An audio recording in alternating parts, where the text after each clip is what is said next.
Merry Christmas, everyone!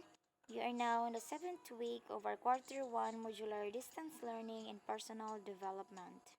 You are making us all proud. So, this week we have two topics. The first is the powers of the mind, which is just a continuation of our topic in week 6, which you have already answered.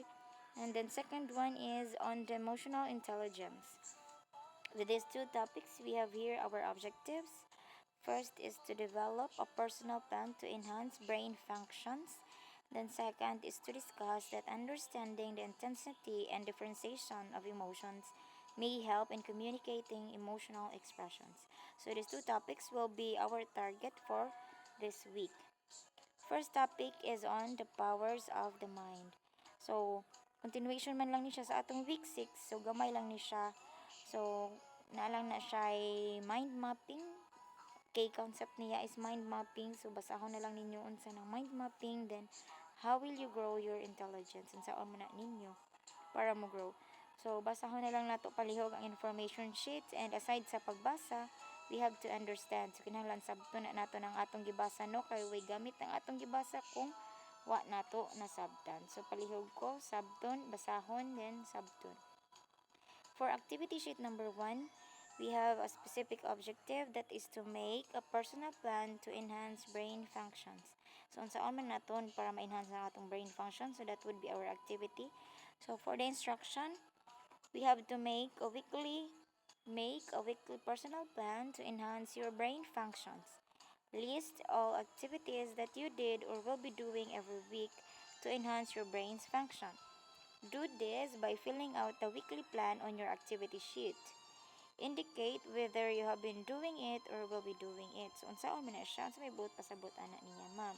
Okay, so mo man ni siya. Kani man siya ang atong activity plan, weekly plan naton. So, naatay days of the week, that is Monday until Sunday. And then, kaning nga column is for your planned activities. And this one is kung gibuhat na ba ninyo or buhaton pa lang. So, example, kaning Monday, ang akong plano nga buhaton ani is manghugas kog plato. So, ibutang na kong diha, wash the dishes. Unya, ako ibutang dire, ang kaning nga column, kung gibuhat na ba na nakon or buhaton pa lang. So, kung Monday, buhat na ko ana, nagbinuhat na ko ana, kada Monday man jud ko maghugas, kay lahi naman maghugas sa amon sa Huwebes, ma'am. So, Monday jud ko nagbuhat na ko ana, ma'am. And then, kung nga pa, buhaton pa lang na nimo, so imong ibutang is will be doing it. Okay, nakasinabot naman siguro ta diha nga part. And then, okay, for our topic, emotional intelligence, naadihaan na include ang atong multiple intelligences kani siya. So unsa man ning multiple intelligences, naadiha naka-involve nga dili lang daay ka emotional intelligence, na apay daghan nga intelligence. So unsa kani nga mga intelligence? So kinahanglan basahon na lang na ninyo information sheet sa. And then unsa man ang meaning sa emotional intelligence? And then how to improve our emotional intelligence, or EQ is emotional quotient na siyang EQ. So naay upat mong gidiscuss diha kana silang upat. So unsa may buot pasabot ana nilang upat. And then how to construct your emotional intelligence and introduction to emotions. Unsa man ang mga emotions? Naka-feel ba kog emotions? So basahon ani mo unsa na sila diha.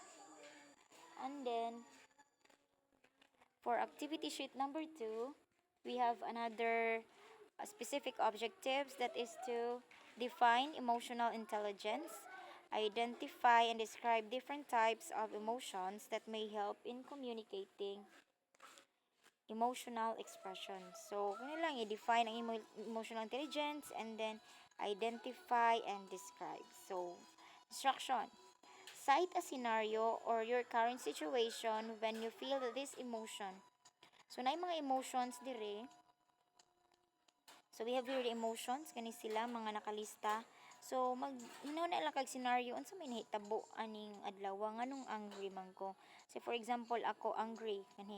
Angry ko aning adlaw tungod kay nisod ako mga estudyante nga nakahubog. O nisod nga nakainom nakahubog. Nisod nga nakainom niya hubog. So, angry ko aning nga time. And then, afraid, unsa man sad ka aning, unsa may sad instances or scenario sa imong life nga nahadlo ka. Ashamed ka ng murag mauwaw ka, and then confused nang duha-duha ka, embarrassed, ka na bitaw napahiya ka kung sa Tagalog pa, embarrassed mo na siya, and then excited, kay ba mo excited, jealous, kanus amang kang adlawang katong nagselos ka, lonely, kanus amang ka lonely, kanus amang ka stressed, kanus amang ka naka-feel nga proud ka, so imo na siyang ipangsuwat diri nga ringa column, so nga lang. And then for activity sheet number 3, you're going to differentiate the types of emotions that may help in communicating emotional expression. So, differentiate, man ang giingon diha, differentiate the types.